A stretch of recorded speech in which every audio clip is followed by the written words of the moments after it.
तो मालूम ही है कि अब आज साहेबगंज से भारतीय जनता पार्टी का षड्यंत्र यात्रा का शुरुआत हुआ। 29 दिसंबर 2019 से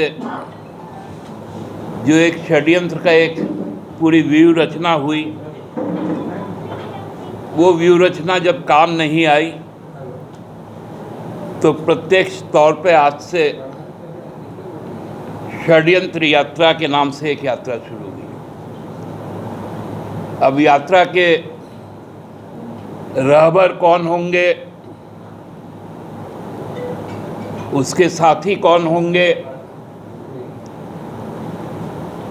इसका कोई अता पता नहीं, क्योंकि इस यात्रा का मंजिल क्या है ये भी लोगों को नहीं मालूम। यात्रा चल पड़ी और जब चुनाव का नतीजा आएगा तो इस यात्रा में जितने शामिल लोग हैं, आप देखेंगे कि जैसे बिना टिकट के यात्रा करने वाले जो यात्री होते हैं, उनको जो टिकट चेकर होता है या कंडक्टर होता है, वो बीच रास्ते में ही उसको उतार देता है, फिर उसका गंतव्य और कहीं का नहीं होता। वैसे ही षड्यंत्र यात्रा आज शुरू हुई। हम आज देख रहे थे कि अमित शाह जी जब बोलना शुरू किए तो एक तो आंख सीधा नहीं हो पा रहा था और एक ही नाम जप रहे थे, हेमंत बाबू, हेमंत बाबू, हेमंत बाबू। ऐसा कौन सा डर है कि जहां 5-5 मुख्यमंत्रियों का जमात हो, पूर्व मुख्यमंत्रियों का जमात हो, देश के प्रधानमंत्री से लेकर, गृह मंत्री से लेकर, रक्षा मंत्री से लेकर राज्यों के मुख्यमंत्री, केंद्रीय मंत्रीगण, सभी कोई यहाँ पर आने को आतुर है, लेकिन पता ही नहीं है कि किनके लिए और किन मुद्दों को लेकर आगे बढ़ना है।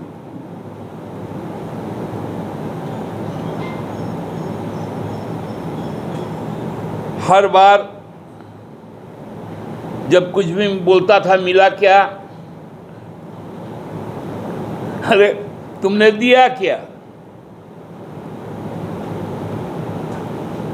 2 करोड़ नौकरियां मिला क्या, मोदी जी बोलकर आए थे 14 में।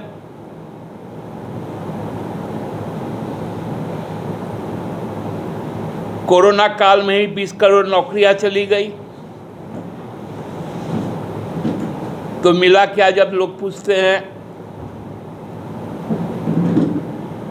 कोई मुद्दा नहीं। भारतीय जनता पार्टी में बाहर के जो घुसपैठिए घुस गए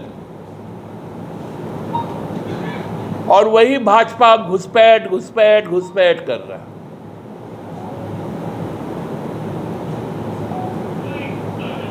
जितने पूर्व मुख्यमंत्री हैं सभी भाजपा के घुसपैठ हैं। इस परिस्थिति से लोग बौखला गए। कल अखबार में एक बयान आया, एक विज्ञापन आया,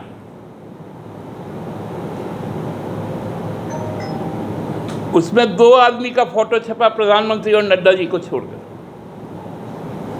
दोनों घुसपैठ। नीचे एक बड़ा सा फोटो आया, वो भी घुसपैठ। आज तो देख रहे 5 गो घुसपैठ का फोटो आ गया। तो कितने दिन भाड़ा के टट्टू से आप चलाएंगे? कितने दिन लीज लेंगे? अमित शाह जी आपको बहुत स्पष्ट बता दे रहे हैं, आप जो जानना चाहते थे कि झारखंड की जनता आपकी पार्टी भारतीय जनता पार्टी को उल्टा लटका कर सीधा कर देगा। ध्यान से सुन लीजिए, जिस दिन विधानसभा का चुनाव आएगा, एक एक मतदाता चुन चुनकर भारतीय जनता पार्टी के उम्मीदवारों को उल्टा लटका कर सीधा कर देगा। और ये जो केंद्र सरकार का जो गिद्ध दृष्टि है ना, उसका मोतियाबिंद का ऑपरेशन भी झारखंड की महान और प्रबुद्ध जनता करेगी। यह संदेश बहुत स्पष्ट है आपके लिए।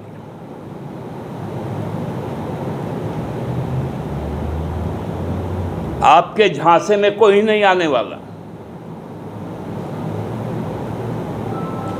न युवा आपके साथ है, न महिला आपके साथ है, न मजदूर आपके साथ है, न किसान आपके साथ है, न व्यापारी आपके साथ है।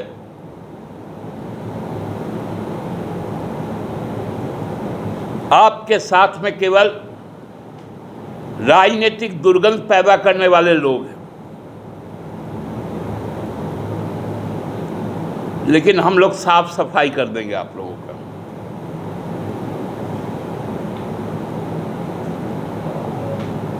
अभी हम लोग देख भी रहे हैं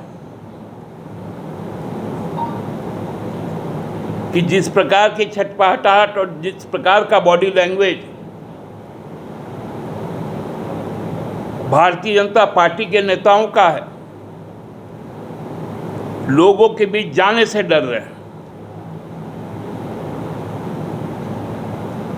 दूर से बोल रहे हैं। अरे भैया बताइए ना, घुसपैठ कहाँ है?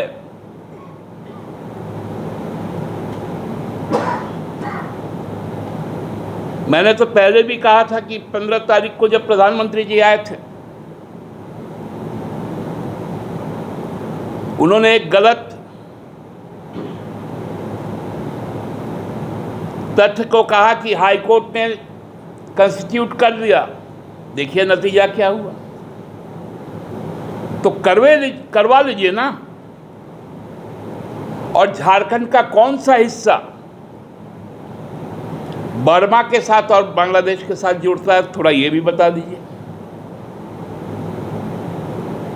और आप तो उसके दायित्व प्राप्त मंत्री हैं। पिछले 5 साल से हैं। आप क्यों सोते हैं?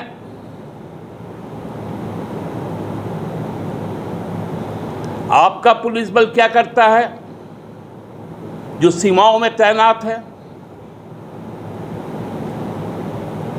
कोई पैराड्रॉपिंग तो होता नहीं है। किस रास्ते से आता है?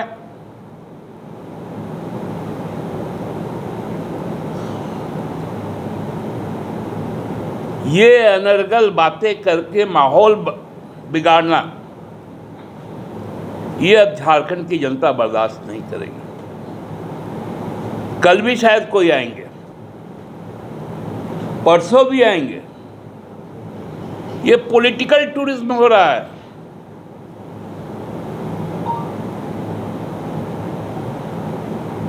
ये इलेक्टोरल कैंपेन नहीं है। ये केंद्र सरकार का पैसे का, आसाम सरकार के पैसे का, भाजपा शासित राज्य के पैसे का पॉलिटिकल टूरिज्म हो रहा है। पर्यटन जिसको हम लोग कहते हैं।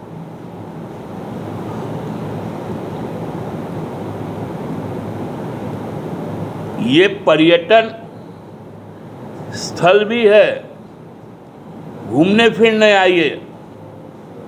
लेकिन जैसे आजकल हर पर्यटन स्थल में लिखा हुआ रहता है ना, यहाँ वहाँ गुटखा खाकर, पान खाकर, सिगरेट पीकर, ना थूके ना फेंके, प्लास्टिक का उपयोग वर्जित है, उसी तरह हम लोगों में भी लिख के रख दिया है झारखंड की जनता ने। आइए, घूमिए फिरिए, नफरत पैदा करना बंद कीजिए, नहीं तो वही दवाई चुनाव के दिन उल्टा लटका कर सीधा करना। मैं उस प्रसंग में आने ही वाला था। बंगाल सरकार, हमको लगता है कि अपना मनस्थिति अभी उनका सही नहीं।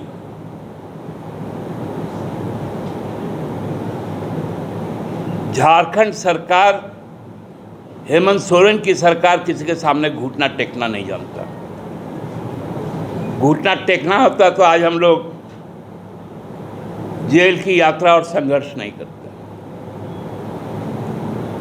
कल ही डीवीसी ने इस बात को क्लियर कर दिया कि जो पानी छोड़ा गया माइथन से, पंचेत से,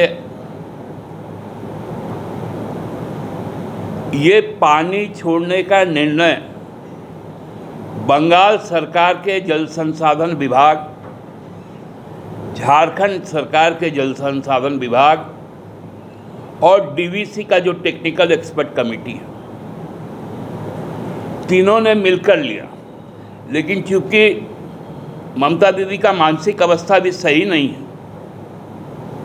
वो इस तरह का आरोप लगा रही है और बैरियर लगा दिया अपने राज्य पे।